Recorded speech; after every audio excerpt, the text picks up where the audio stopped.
với Lisa Channel và hôm nay chúng ta sẽ cùng đến với bộ sưu tập mới nhé. Trong này chỉ có cấp 2 mái tóc nè, bộ phụ kiện và những cái đầm công chúa rất là dễ thương nữa nè. Và đây chính là cô búp bê của chúng ta ngày hôm nay. Và bây giờ thì chị sẽ bắt đầu thay đồ cho cô nàng búp bê nhé.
Các em thấy những cái đầm lần này có dễ thương không nè? Và bây giờ chị sẽ hướng dẫn cho các em cách làm nha.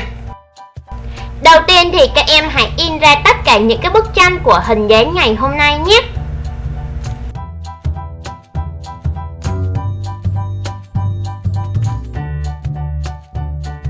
Các em hãy sử dụng băng keo trong dán cả ở mặt trước và mặt đằng sau, và sau đó dùng kéo cắt tất cả các chi tiết ra nhé. Và đây là sau khi chị đã cắt ra xong rồi nè.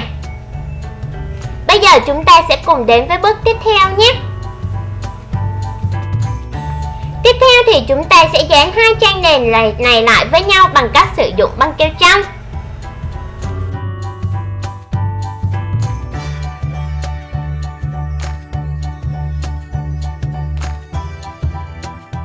Các em nhớ là dán cả băng keo trong ở phía mặt ngoài tờ giấy nữa nha.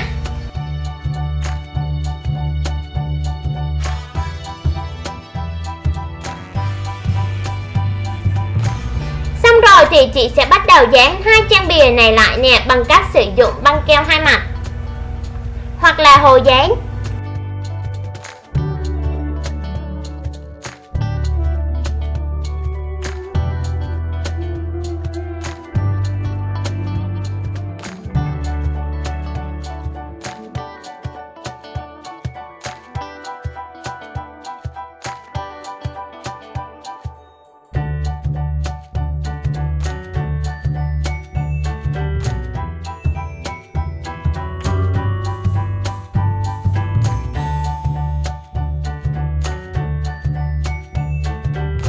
Bây giờ thì chị sẽ bắt đầu sắp xếp những cái mannequin để giữ tóc nè, và những cái bộ đầm nè, những phụ kiện tóc và cả đôi giày vô bên trong nha.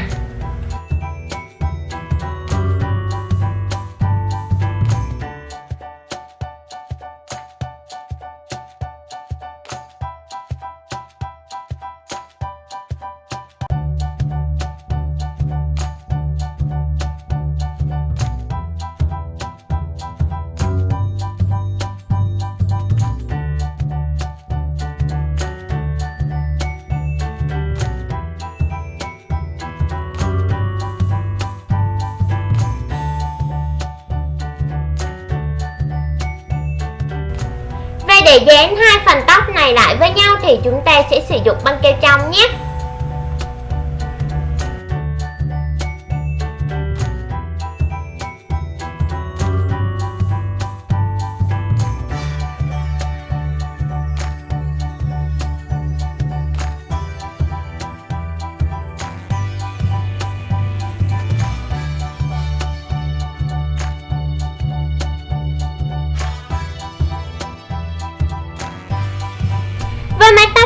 thì chúng ta cũng sẽ làm tương tự như vừa rồi.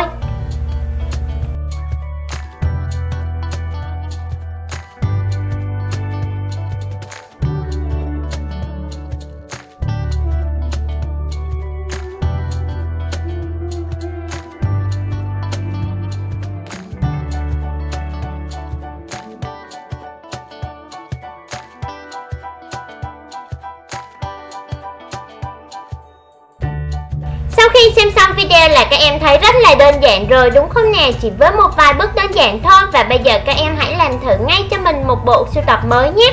Hẹn gặp lại các em ở video tiếp theo với những bộ quần áo mới hơn. Nếu các em thích thì hãy ủng hộ chị bằng